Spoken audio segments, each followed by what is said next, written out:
Good morning, everyone, and a very warm welcome to this webinar, The Case for Local Government Reorganisation. I'm Ashley Moore, the Corporate Communications Manager here at CIPFA, and I will be moderating today's discussion. So I can see we've still got some attendees trickling in, so I'm just going to do a quick intro and go through some of the housekeeping. So this is one of a series of webinars that CIPFA is hosting, where we're examining a range of issues for public finance professionals, both those emanating from the pandemic as well as matters preceding it. These are issues from the professional and the technical, right through to the personal. So today we're taking a look at the issue of local government reorganisation. This particular political hot potato has become all the more salient over the past few months, with councils at the absolute forefront of the local response to COVID-19. The pandemic has absolutely highlighted the vital role that councils play in responding to crises and brought the question of greater financial powers and flexibilities into truly sharp relief. With talk of an imminent devolution white paper from government, we'll today be exploring how local government powers can be further devolved to best meet the needs of their communities. Now, before I hand over to our speakers, I want to remind everyone that we do want this to be an interactive event, and this is an opportunity for you to put your questions and comments forward to our panel for them to respond to and discuss at the end of the session. You're able to submit a question via the question panel on the GoToWebinar dashboard you should have on your screen. Once the presentations have concluded, I will put those forward to our speakers. You can submit a question at any time. There is no need to wait until the end of the presentations. So to discuss this topic today, I'm delighted to introduce the first of our speakers, Theresa Grant, who is the Chief Executive of Northamptonshire County Council. Theresa is a career public servant with over 40 years' experience in local government in both Ireland and the UK. She has spent several of these years seconded to other roles, including the Commonwealth Games organisation, and has previous experience as a non-executive director of a FTSE 250 investment company. So without any further ado, I will hand over to Theresa. Good morning, everybody, and thank you for the opportunity to speak to you about local government reform. Well, the title of this session is a case for local government reform, and in Northamptonshire the case has been made some time ago and we are already well into delivery. So I'm going to talk to you about the Northamptonshire model and how we're moving towards unitary. I'm just trying to make my slides move on.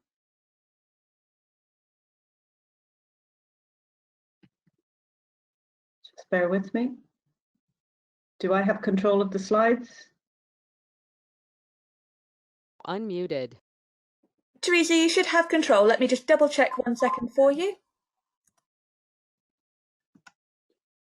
Yes, you should definitely have control of the slides. Okay. Muted.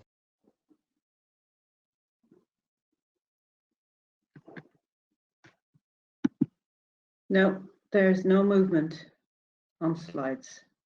Unmuted. Not to worry, in that case, Theresa, I can move your slides along for you if you just let me know when you want the next one. Helpful. Thank you. That's better. So, a local government reform in Northamptonshire. Sorry about the slow start. Muted. The model we've chosen is, and there's many models for unitary, as I'm sure you're all aware or will be familiar with in the very near future.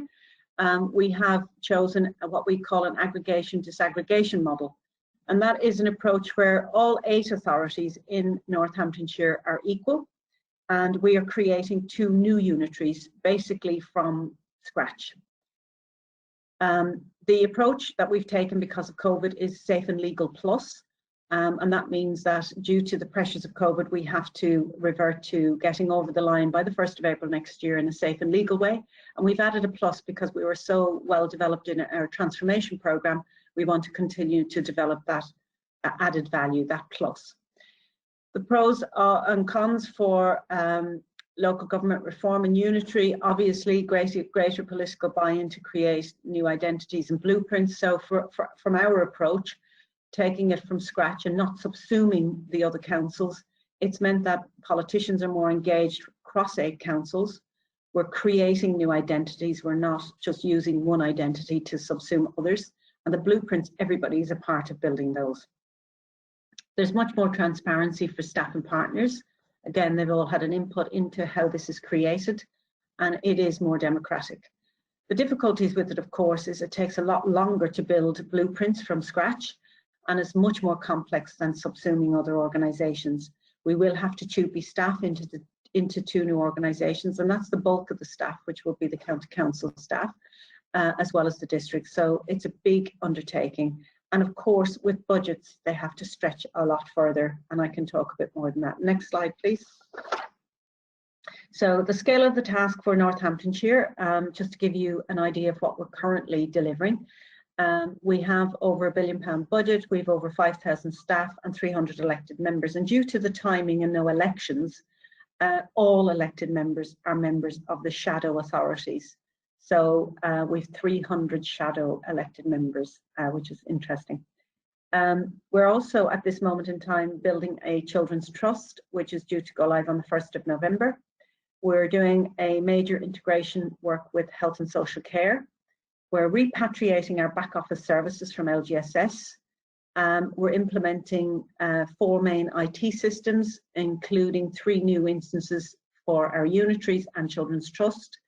We have, of course, the pandemic, and we're doing transformation and efficiency savings to the tune of 85 million, half of which has been delivered, and the other half that will be delivered next year. On top of that, which is not on the slide, we have commissioners, because of course I keep forgetting we're in intervention still, but we've moved on so far from our bankruptcy days that I do forget we're still in intervention. But we are predicting a year-end underspend this year, despite COVID, of about 3.3 million currently. Next slide, please. So why unitaries and what's the benefits? Well, we obviously are doing our return on investment based on economies of scale, less overhead. We expect much higher productivity and greater financial transparency. And this we can already see even bringing together the new unitaries. For residents, of course, you get integrated and seamless services, much less handoffs across departments and across different service areas. So it is a lot less confusing, and definitely better value for the taxpayer with clearer accountability for members and officers. So could I have the next slide, please?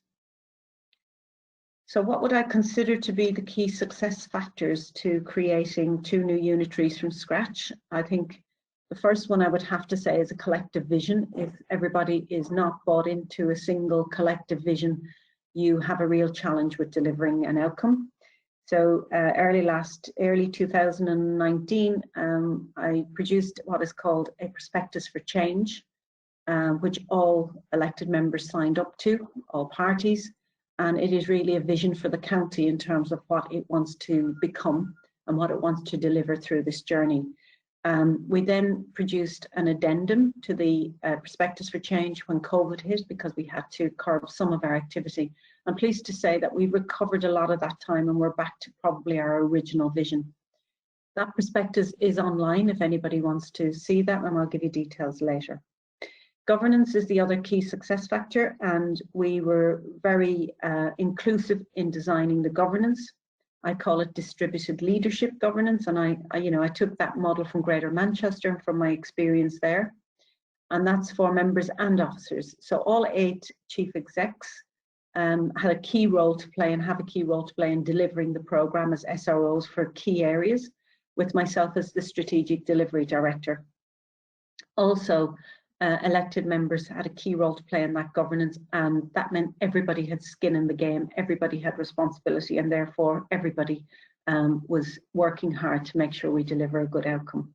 Transformation, I just feel that delivering local government reform without transformation is a lost opportunity.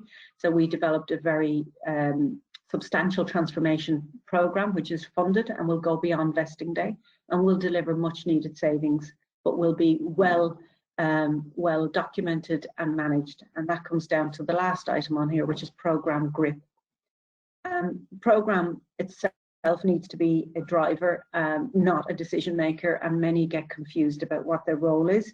You need skilled programme people to deliver that programme, especially if you're doing it at pace as we are.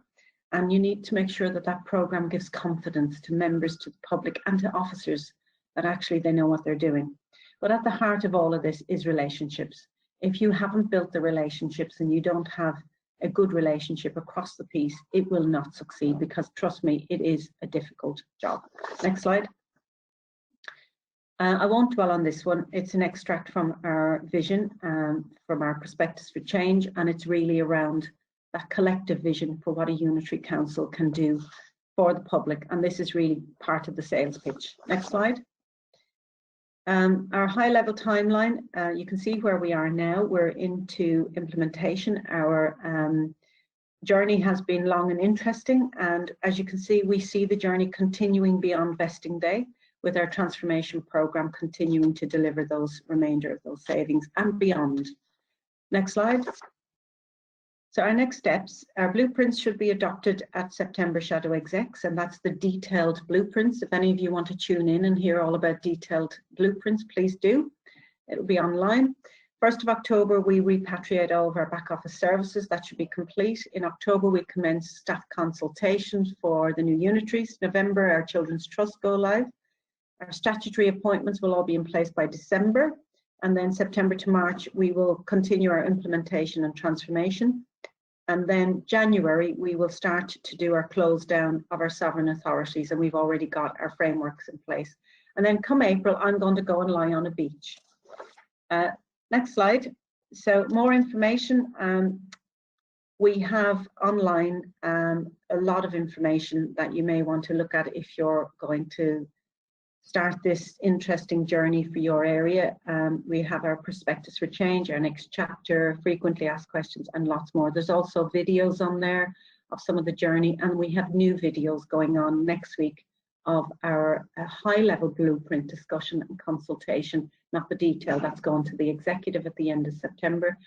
But please feel free to link in. And after that, if you have any questions when you look at that, I'm very happy for you to get in touch, and I can give you more information. So last slide is my favorite slide of where we started when I arrived in August 2018, bankrupt council with no relationships with our districts and borough colleagues. We were persona non grata, let's say, in the county, because we had caused the downfall and the abolition of the rest of the councils. And we have come such a long way from there. You know, we're financially stable. We have now good reserves, and we have a great relationship with our colleagues in the county. And we're well on our way to delivering an excellent 2 new unitary councils, if we can balance the books next year. Thank you. Unmuted. Thank you so much, Theresa. I think it was really interesting to get an opportunity to have a live case study in the local government reorganisation experience. Now, our second speaker is Ian Knowles, Chief Executive of West Lindsey District Council. Ian has worked in local government for over 25 years, working at metropolitan unitaries, county and district levels. His career has also included time with independent trusts, joint committees and non-departmental public bodies. Please do keep sending your questions in. We'll be getting to them at the end. And now I'm going to hand over to Ian, and hopefully we will have fewer technical difficulties this time. So Ian, if you could just let me know if you're able to move through your slides. Okay, let's try that. Good morning, everyone. And thanks, Theresa, for that run through of Northamptonshire's position. I think that's really useful to see. The slides are not moving, I'm afraid. Not to worry, I will look after moving the slides along. Okay.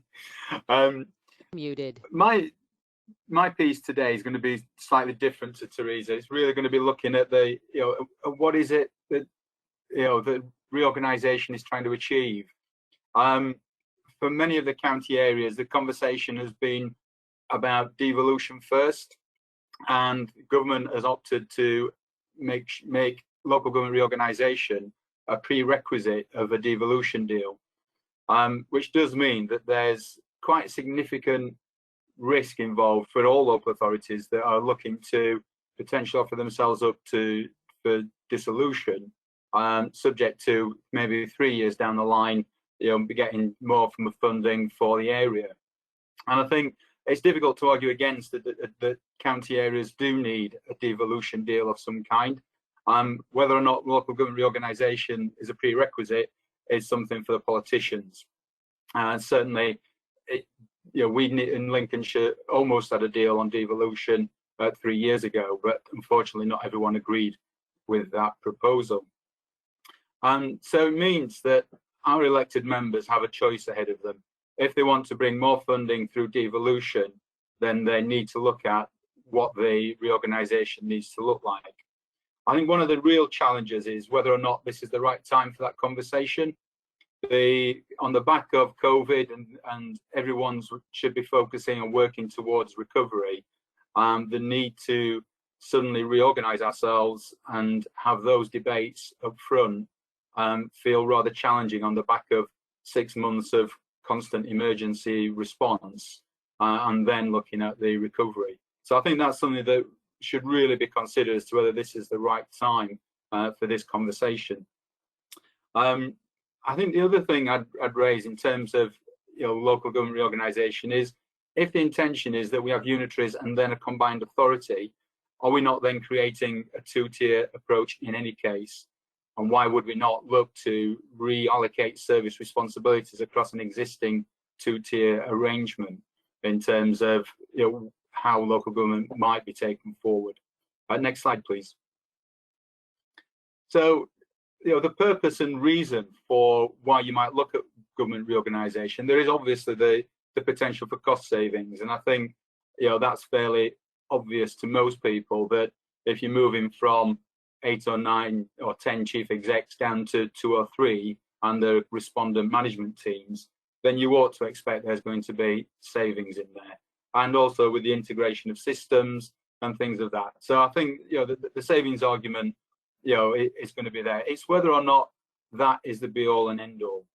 I mean, making sure that what we focus on is the improvement of local government for our local residents should really be critical to that process, and making sure that local democracy is still represented. I'll come later to some of the size issues in terms of the relationship between individual residents, their elected members on councils, and the influence that they're able to have. But I think that local democracy issue is something that we shouldn't allow to be thrown out with the bathwater, so to speak. So, making sure that we focus on people and places, and making sure that we improve the arrangements for, not just, the wider large area economy, but also the local economies, looking at where people want to live and making sure that they can, there's work and play aspects to those areas, and not looking at people having to drive 30 minutes for, the local cinema or the local leisure centre, and trying to bring that more locally to people. And I think that's something that shouldn't be lost in this drive for cost savings. So I think what we should be looking for is a place-based approach which recognises local attachment, so that people know where they live. When I started in West Lindsey, and people weren't aware where West Lindsey was, they knew where Gainsborough was, they knew where Lincolnshire was, and we need to make sure that people connect to the places that they live and that they can connect to their local authorities. The next slide, please.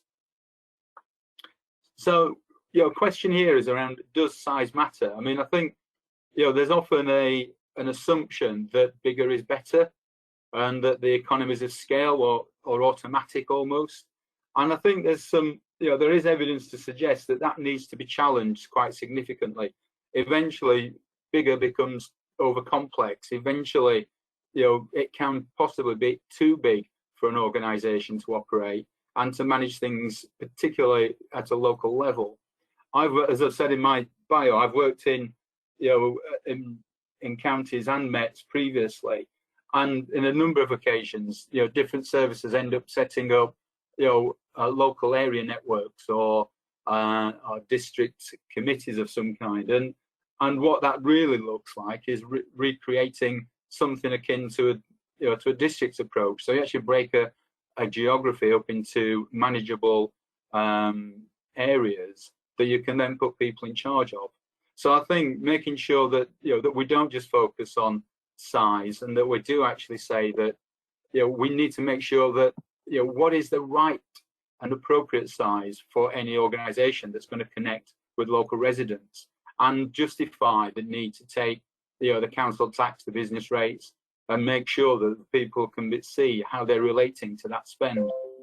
Even within West Lindsey, we're a large geographical district with 94,000 population, but ultimately there are places within our district that are on the fringe of Lincoln, where people get many of their services from Lincoln City rather than from West Lindsey. So we have to work very hard to make sure they see the connection to West Lindsey and why they're paying their council tax to us and not to another authority. And I think that's something that needs to be bear in mind. The larger the organisation, the larger the geography, the less likely it is that residents will feel connected to that overarching administration.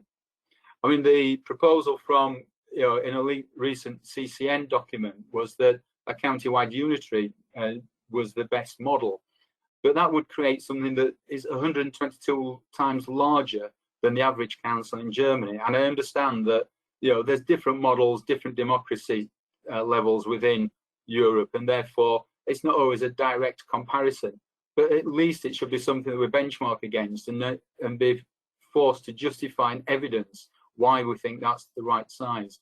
I mean, the county unitaries would also be 5 times larger than the current England average. And I think that's something that needs to be looked at. There's been conversations recently around whether the smaller unitaries will continue to exist. How is that process going to happen? Are we actually going to see people forced into this kind of reorganisation? And linking back to that, to residents, I think is a critical factor in whatever comes next. Prior to 1974, there were 1,245 local authorities. We're now down to 339. So what should be driving the building blocks of local government? Is it the needs of the people, or is it the needs of central government? It's often quoted that central government would really appreciate just having 30 elected mayors to deal with across the country, rather than having to deal with 339 council leaders. We need to really challenge whether that is the right purpose and the right drive for local government reorganisation, and making sure that we take the residents and the communities with us. It isn't, it can't be a foregone conclusion that just by creating a significant administrative area, suddenly the residents relate and take and understand what that means. And just as an example about that relationship, I mean, in West Lindsey, we have an elected member for approximately every 2,200 population. And there's between 6 and 10 parish councils, dependent on the geography. So what does represent good local democracy? I mean, just as a reference point, West Lindsey has 104 parishes and 87 parish councils. So how would an elected member represent such a large number of parishes and make sure that they're closely connected with each of those councils? Certainly, I'm doing a tour of wards within West Lindsey with our elected members, and I am definitely assured that we are receiving that connectivity from every parish, and our members are able to represent those parishes, at council, at committee, and be able to speak on behalf of those people. And I think that's something that we ought to be trying to ensure is still there and is still available for residents as we start and go through reorganisation. So making sure that we understand what is that useful democratic accountability, I think is key to successful reorganisation. I mean, we can all force through a structured change. We can all make sure that we do the right, we create the right systems, we create the right infrastructure, but can we genuinely take the public with us on this journey? Next slide, please.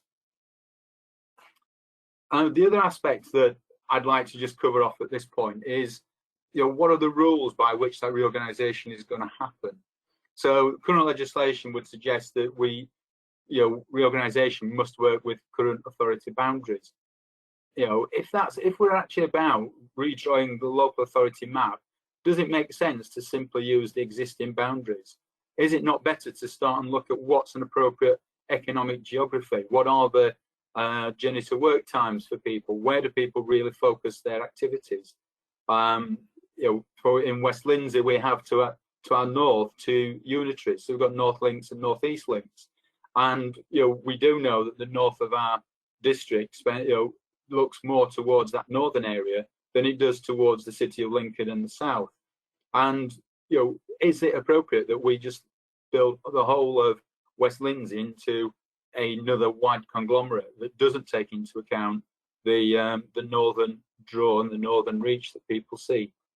So when we're asking for these answers, we're constantly told that things around population size, etc., will be answered in the white paper. It was expected to come out early September. We're now being told it's planned for autumn. Until we actually get the answers to those questions, it's difficult to really start and look at how we structure a reorganisation. So it's difficult to get ahead of the game in that respect and understand what government is genuinely trying to look for. One of the things that government would ask for if they sent a request to or an invite to counties and district authorities for proposals, they would then be looking to take a proposal through consultation. But you need to quite challenge what the value of that consultation is when recent evidence suggests that where a vote against the unitary proposal is recognised by the residents, it isn't actually acted upon, and it's pushed through in any case. So you need to challenge what value that consultation will be. I think we're all waiting to see just what the white paper will tell us in terms of what the rules are and how we can support and operate local government reorganisation. But there's little that can be done in advance of that white paper, because everything might need to be revised. Next slide, please. So I think that finishes my piece for this for this morning, and I'll look forward to any questions that people have got. Thank you. Unmuted. Great, thank you very much, Ian. That was incredibly insightful and really useful to have that district perspective as part of this conversation. So last but not least, we have CIPFA's own CEO Rob Whiteman.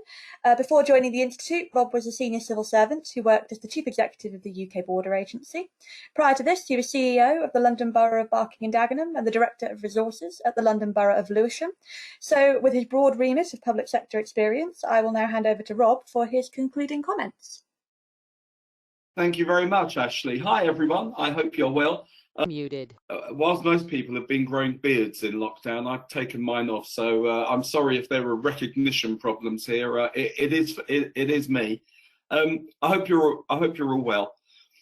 I'm going to give some contextual comments. So I don't want to start with the white paper. I'd just like to give some broad contextual points. Probably meander all over the place with several different points, but then try and pull that together in an argument that I would like to make, that we need to be careful not to argue against each other, but to argue for the sector overall.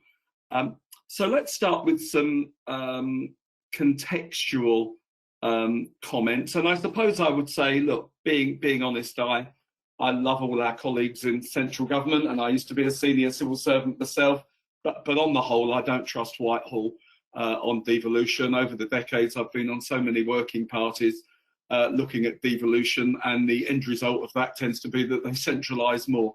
So good luck if we can get something else, then I'll give some arguments about how we achieve that. But I don't start from a basis of trust in terms of the instincts of government, which I think are often to centralise. So I'd like to start with, how's the British state doing? Here we are in the COVID-19 crisis. How's UK PLC doing, and how's the British state doing? I think there's a perception from the public that local is best. And by local, I mean subnational, not Westminster. I think Scots feel reassured that Nicola Sturgeon is fighting their corner on the response for what's best for Scotland, rather than Boris Johnson doing so. I think the same is true for the First Minister of Wales or Northern Ireland. I also then think that in England, people have a sense of how Andy Burnham arguing that what's best for Greater Manchester. I think that COVID-19 has shown some failings in the British state. If you think about Germany's response to testing and tracing, I would put that down to the fact that local authorities don't have to wait for permission. They have the ability to tax, they have a broad range of taxes and access to funding, and essentially local authorities in Germany didn't have to wait for government to say, what's our role going to be in testing and tracing, and do we have the money to do it allocated to us? They can raise their own resources and they can decide what their response would be. And their response has been magnificent. And I think that if we lived in a more devolved state, I would argue strongly that the UK's response to COVID-19 would have been better. And to all of you, in local authorities, I think you've done a great job, and you demonstrate why we should have more devolution. We forget just how devolved the UK is. Yeah, don't forget, we all go on holiday to places like, I don't know, the USA, and you can have states with their own governors, legislatures, attorneys general, complete mini countries or states in their own right, on populations the size of Northamptonshire, thinking of Theresa earlier. We forget what a heavily centralised state we live in England. And generally, by international comparisons, we are the most centralised state in the developed world. Interestingly, it wasn't always thus. Probably, if you look at Victorian England, sorry to meander off for a second, a lot of the debt taken on by the Victorian public sector was actually at municipal level. And it was the local authorities that built the sewers, the power companies, because they had the freedom to do so. And actually they took on a lot of the borrowing or debt of the UK state, with essentially the central government worrying about growing the navy. And really, since the Second World War, we've seen a history of centralisation in England. Of course, it started with the National Health Service. Until 1948, London County Councils was the biggest provider of hospitals in the world. But really, that then gives me a segue to this thing about reorganisation. It's very interesting. I recently retweeted, for those of you on Twitter, an MJ article from 1954 by Anar and Bevin, where 6 years after the creation of the National Health Service, Bevin observed that he probably got it wrong and that it should have been left with local government. There'd been a huge argument in Cabinet between Bevin and Morrison. Morrison, of course, came out of the London County Council, and he said, of course, we must have a free health service paid for at the point of use out of taxation, but it should remain with local government. And Aaron Bevan said, no, if it's going to be funded out of taxation, we should control it because we're accountable for it. 6 years after, Bevan said, I probably got it wrong. I've broken the links between the local state or local government. But the problem was organisation. Many councils looked too small to take on a bigger health service that was being funded by the state. And there's been an ongoing process since then. And, those of us with long careers will remember the nationalisation of FE colleges, or of course we've seen academisation and local authorities losing schools. We've seen the justice system being gradually and the court service being gradually taken away from local government, so that we're at a point now where I would always argue we don't have local government. We have councils who are local institutions who carry out some of the functions of local government, but much of local government is run directly by Whitehall. And I think the argument for devolution is more important than arguments about reorganisation, because I think the UK state can't function properly without greater degrees of devolution. I think we've become too heavily centralised in order to be effective. But then we do get into some of the tensions of reorganisation that I'd like to run through now. And obviously this is the tension between where do I live? Is that the same place, the sense of place that I have, is that the same as the administrative unit that covers the services where I live? So As you can tell from the accent, I'm a Londoner. If people ask me where I live when I'm on holiday abroad, I tend to say I live in London, or I might say I live in Chadwell Heath. I wouldn't be saying I live in Barking and Dagenham, probably. I mentioned this example because I used to be the chief exec there. And so people have a sense of living in London, I speak to, or living in the district where they live, not necessarily the unit of administration. I'm speaking to you today from Dorset. I tend to think of myself as living in Dorset, or I live in Poole. I don't think of myself as living in Bournemouth, Christchurch and Poole, which is the administrative unit. And I personally think that's a good thing. I think we can detach a sense of place from a sense of the administrative unit, which is looking after my area, so long as we have mechanisms in order that place is effective. And then also we have to bear in mind that place happens at different spatial levels. If you think about, I was a London Borough Chief Executive when the London boroughs were formed over 50 years ago. We looked after all children within our borough. We looked after all elderly people within our borough.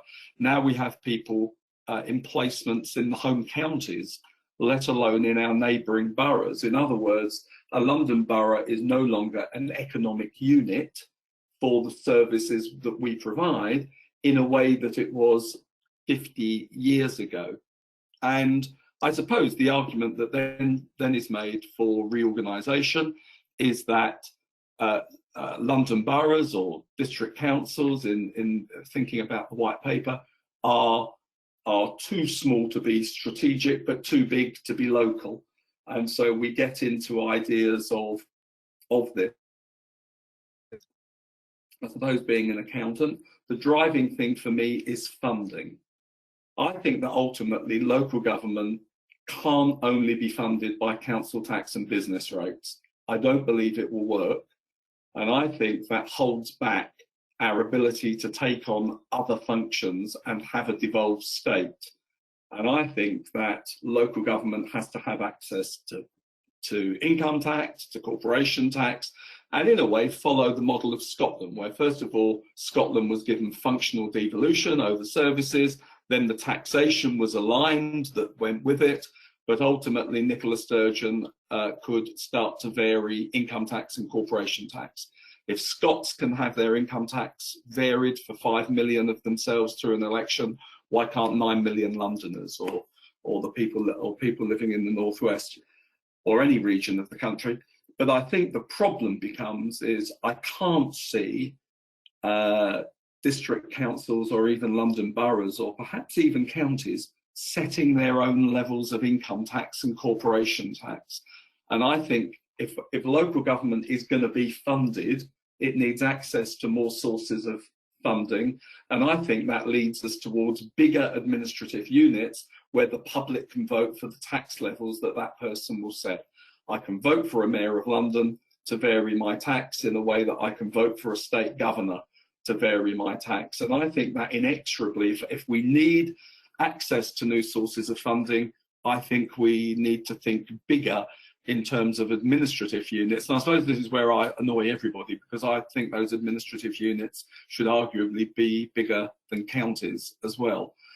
But then, of course, we run into several problems that hold back reorganisation. Number one, I suppose, the Birmingham problem. Birmingham is the largest authority in Western Europe, but is sometimes viewed as not performing very well. My argument to that is that's just a fluke. It could. Leeds City Council is the second biggest council in Western Europe. Everybody thinks it performs brilliantly in spite of being huge. And I think we shouldn't allow government to have a hang-up. I think the Birmingham problem is a separate set of problems which can occur in any organisation, not just because of its size. We've never won the argument on the postcode lottery and the idea that the unit of service should be the same in every place in the country. And I think we have to argue about that. I think difference is good. It creates innovation. It creates different ways of doing things. But we've never won the argument about postcode lottery with the public. And also, of course, we have to deal with the occasional examples of poor performance because that can hold the whole sector back. In my view, the marvellous work that Theresa's doing in Northamptonshire is not only of benefit to the people of Northamptonshire, it's of benefit to the whole sector. Because if there are councils which are not performing well, it holds back the ability of the whole sector to move forward. And I think open discussions about how do we deal with poor performance, that there's a normal distribution curve, of course local government needs to improve at times. I think that aids our arguments for devolution, because we can talk about those things and talk about how poor performance would be dealt with. And then we get to the biggest problem of all, and then I'll wrap up these meandering thoughts and try and bring it to a conclusion. The biggest problem of all is the Whitehall problem. Whitehall just wants to centralise everything. And of course, you know, we've seen in our lives, we've seen large local authorities abolished because they are thought to be challenging to the direction that central government wants to go in. The GLC was abolished because Mrs Thatcher didn't like it being Labour controlled at a time that we had Conservative government. Its predecessor, the London County Council, was abolished for similar reasons. Indeed, it was thought that by it covering the whole of Greater London, it would become Conservative controlled, which it did at first, but then when ultimately it had a different political hue to the government, like the London County Council, the GLC in turn got abolished. And I think we have to talk about that. My view would be, if London or Manchester or Birmingham want to have a different set of policies on schools or preschools or academies, the people of that area should be able to do so. The Whitehall argument is postcode lottery time, folks. Everything must be the same across the country. And I fundamentally think we have to challenge some of those arguments and to win them. For me, and it's a personal problem, devolution working parties are a waste of time because it's the wrong question. When I worked at the Home Office, we had nothing to do with policing in Scotland. We weren't allowed to go near it because we hadn't reserved it. So everything as a default, everything is devolved to Scotland, except those things that Westminster has reserved. At the Home Office, we had reserved immigration, we had reserved counter-terrorism, therefore we could have locus on Scotland, Wales and Northern Ireland, but we hadn't reserved policing, therefore we could have nothing to do with it.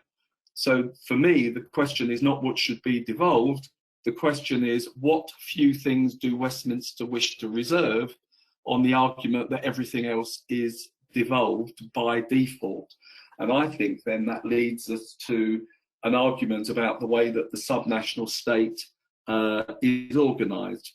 My worry is, and this is where I try to pull it together, my worry is it's easy for us to fall into arguments about, I like to argue for the unit that we're in. The argument for districts, the argument for counties, the argument for London boroughs, the argument that that should be the unit of more devolution, or that should be the unit that comes out of the other side of reorganisation. I think it's a fool's errand because actually we just divide the argument for the sector overall.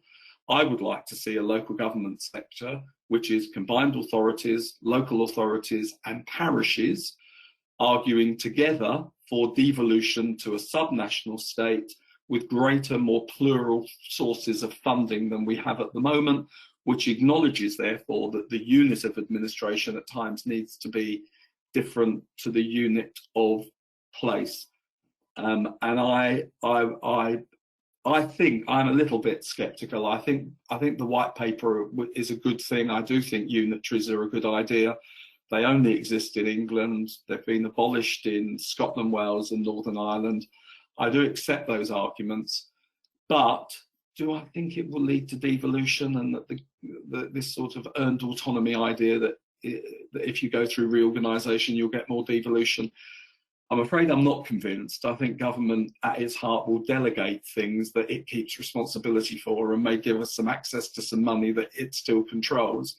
I would rather the sector argue for genuine devolution by default, where everything is devolved, but in return for that, we recognise that we do look at our units of administration, we do look at how we're meaningful to place, we do look at the fact that we can have poor performance, and we make a combined argument amongst ourselves with one voice about the case for devolution rather than squabbling over the spoils of the current round of reorganisation. Thank you very much. Unmuted. Brilliant. Thank you very much, Rob. I think it was really useful to round out the argument with that sector perspective. So we are going to kick off with the questions. So if we could make sure that we've got all of our speakers on the screen and unmuted. It looks like we've had a very kind of feisty Q&A going on in the background. So first and foremost, a question for Theresa.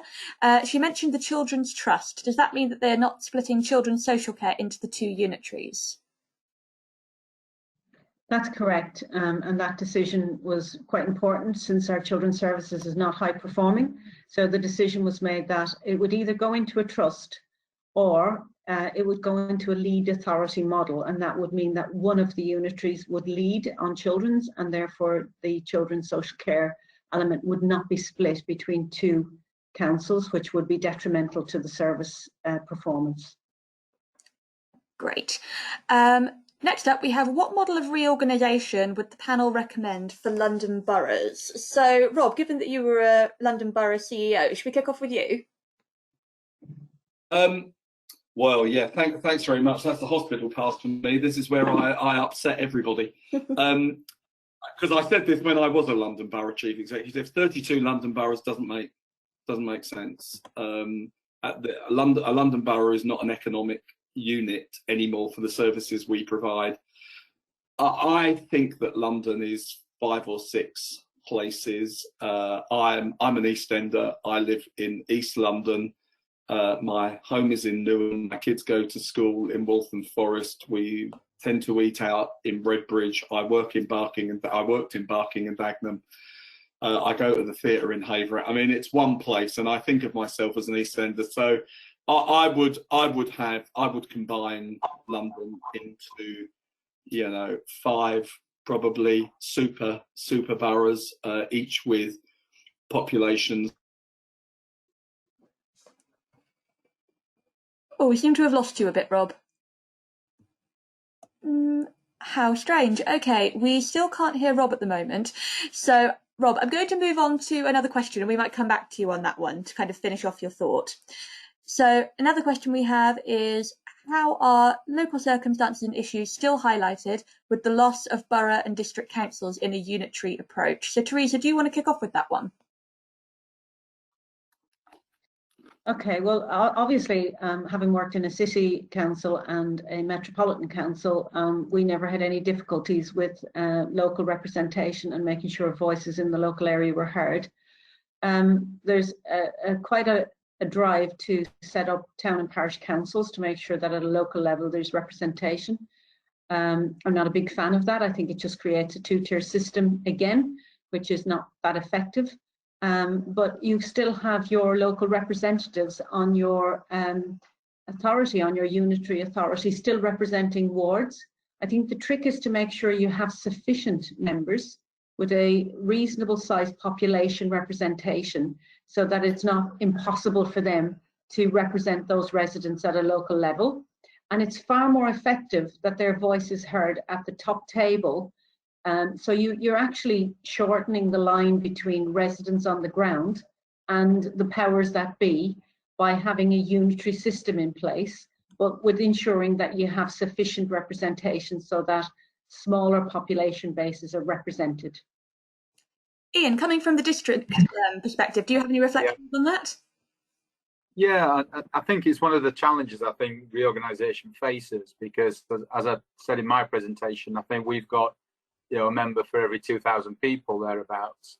Any level of unitary is going to have a significantly higher level of representation there, and I think that can be challenging. I think one of the benefits you get from a district and county relationship is that you have somebody who is prioritising the local, and so at a county level, your top 10 priorities, will cover the whole area, whereas within a district, our top 10 priorities will actually be very local and very relevant to people in that locality. and we will then argue and lobby for those priorities to be delivered, whether that's by ourselves or by other organisations. And I think it does give a real flavour of that local representation. In terms of making that happen within unitaries, I mean, I think that you do have to try and establish that relationship as an organisation through services. So when I worked in children's services, both at a unitary and at a county, we did have, through the partnership working, relationships back down to a local level. And it was through those partnerships that you actually got the insight and the intelligence of what was happening on the ground. And so it then depended on the activism of the people involved as to how things moved up your priorities. And I think it's how you make that real within a unitary to make sure that people do feel able to influence and challenge the priorities agreed at the very top. But as you can imagine, if you've got a single unitary that's replaced the county and 7 districts, you're only going to have one set of top 10 priorities. Whereas with a current arrangement, each district will have its top 10 priorities and the county will have its own. And so you've got a natural negotiating scheme there that will actually move and help to reprioritise across the peak. And only through being sure that being confident that you want to see that happen, will that happen in a unitary? And it's making sure that's somehow built into that restructuring to achieve that. Okay, we have another question for the entire panel. So, Rob, if you want to kick off with this one, do the panel think that Simon Clarke's resignation is a loss of stomach for the local government reorganisation, and will this be the first of many? I don't know. Is the honest answer. The press release says that it's for personal reasons, and so I take that it is for personal reasons. I don't know if there's any political reasons beyond that. I suppose, being honest, I wouldn't like to be prurient or to try and know if the poor chap's got some personal problems. That's probably it. I think the white paper is probably unaffected. I think we know that it will make reorganisation proposals around unitarisation and combined authorities, but probably not on a prescriptive basis that everybody has to do it to a given timescale. I don't think we're going to see wholesale reorganisation from the white paper, so I doubt if it's much affected. I think it was always going to be, what I've just described, rather than something more radical, and that's probably where we are. A loss, though. Everybody says it's a loss that we've lost him as the minister, because he was a real advocate for devolution on the back of reorganisation, and also, of course, had the confidence of the Prime Minister because he'd been a Brexiteer. So it does appear that we've lost somebody who was a genuine advocate for devolution, and as I say, I take it at face value that that's more for personal reasons than some deep Machiavellian reason. Theresa, do you have any reflections? I agree. Yeah, I would totally agree with that. I mean, who knows? It could be personal, it could be political. We may find out, we may not. It is a shame. He was committed to local government and to reform, and I agree with Rob again. I think we're on that journey for local government reform in the white paper. It's not going to stop because of a change in personnel and at a ministerial level. I'm probably more convinced that it will be more radical and it will be more directive than maybe Rob is. I think it will. Mind you, every day you read something that it's going to be 600,000 population, 300,000, 400,000. In fact, this week I've read 3 different figures on that in 3 different articles. So, I think we just have to wait and see. I know some are planning for, million population size, and I'm told government supports that. So I think it's anyone's guess right now. Yeah. And from my part, I mean, I'd support that. I mean, I think obviously, if Simon Clarke's got personal issues, I hope our good wishes go with him, and I hope that whatever it is soon resolved for him. I think my bigger concern is that the white paper had already been delayed to autumn, before his departure. And I think that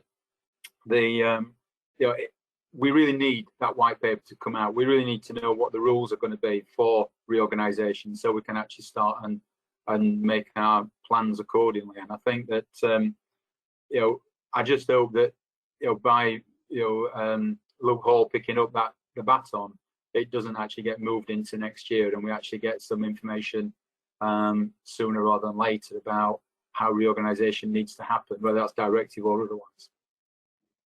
We have another question directly for Theresa. How have the differences in culture been addressed in Northamptonshire to bring the one council together? That's a really interesting question. I would say it's two cultures. So we're creating two unitaries, the North and the West, and the cultures within those are quite different. So, you have different demographics, you have different population-based, rural, urban. So it is very complex, not least that the culture within NCC when I arrived was, I would describe as probably quite broken. It was disaffected. So you had the largest portion of the staff who had been through a couple of turbulent years and were very, very disaffected with it all. So these are the same staff that are now delivering this future, have delivered a balanced budget for the last 3 years. And the culture has slowly since I arrived here, I can see a slow change in that culture where, everything was too hard and there was quite a lot of dissension amongst the staff. I think they see now the future is bright, new opportunity, new organisation. They've had a chance to design that, develop that themselves, and they feel it's a new start. The cultures within the districts initially was one of distrust of the county council because there was never a good relationship here. It was done to, the county did things to the districts and boroughs. And I've turned that on its head with the governance arrangements. It's equal. Everybody has an equal voice, an equal say. It doesn't matter about numbers and budget sizes or anything else. Everybody is equal. And that culture has, I have to say, much to my surprise, taken hold much quicker than I expected and produced results much quicker than I expected in terms of collaboration, support. People say positive things now about the county council that previously wouldn't have. And the staff as well are working together across the 8 councils in a way that they've never considered possible before. We're interchanging people on a daily basis where we need support and help. It doesn't matter who's your sovereign authority, people just do what needs to be done. I can't even describe to you the change that's happened. Somebody said to me, it's not like arriving at a different council, it's like arriving at a different planet. So it is very, very different, and it has taken trust, hard work and commitment from both officers and members to get there. Thank you, Theresa. There's some appetite in the question box to return to Rob's thought about the 5 London super boroughs. So Rob, did you want to complete that thought? Oh yeah, sure. And I'm sorry, I'm not sure what was heard earlier that and what wasn't. I would go for 5 super boroughs because I think there is East London, South London, West London. I do think London naturally breaks itself into that, and I think the unit of a London borough doesn't quite provide administrative economies of scale, nor be as local.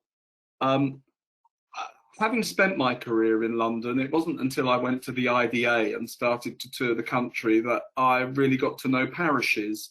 And I suppose I'd always had a rather haughty view of them, not having them in London boroughs and thinking that, therefore they're not relevant. Actually, I became quite a big fan of parishes on my travel around the country, and I personally have always rather fitted in with the David Miliband argument, if you remember when he was our Secretary of State, that let's make the administrative unit basically as big as possible in order to have devolution, have new sources of taxation, and provide efficiency and economies of scale, but to square the circle on that by having deeply local activity at parish level.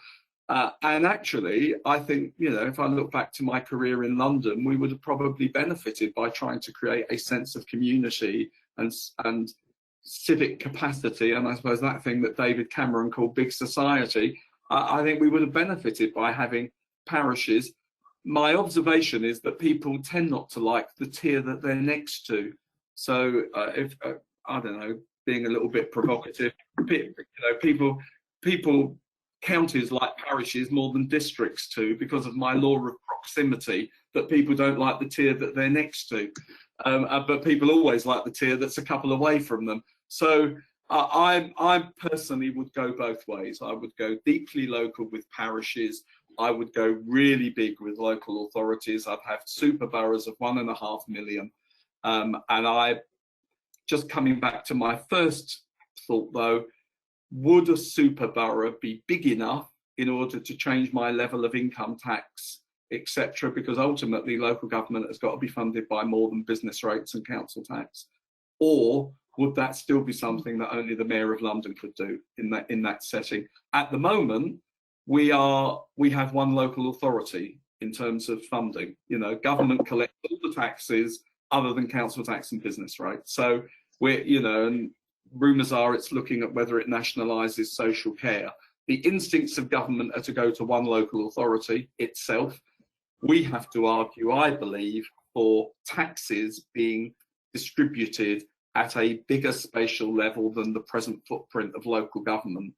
And I think super boroughs would be a way of achieving that. Brilliant. Thank you very much, Rob. I can see we've reached 11:30, so I'm afraid that is where we'll have to wrap up for today. Apologies to anyone who we weren't able to get to your questions. But thank you very much to all three of our speakers for joining us. This webinar will be available on our YouTube channel shortly, so please do subscribe to watch it back or share with colleagues, as well as for access to all of our previous and future free webinars. The slides will also be circulated after the meeting, and we hope to see you again. Bye for now.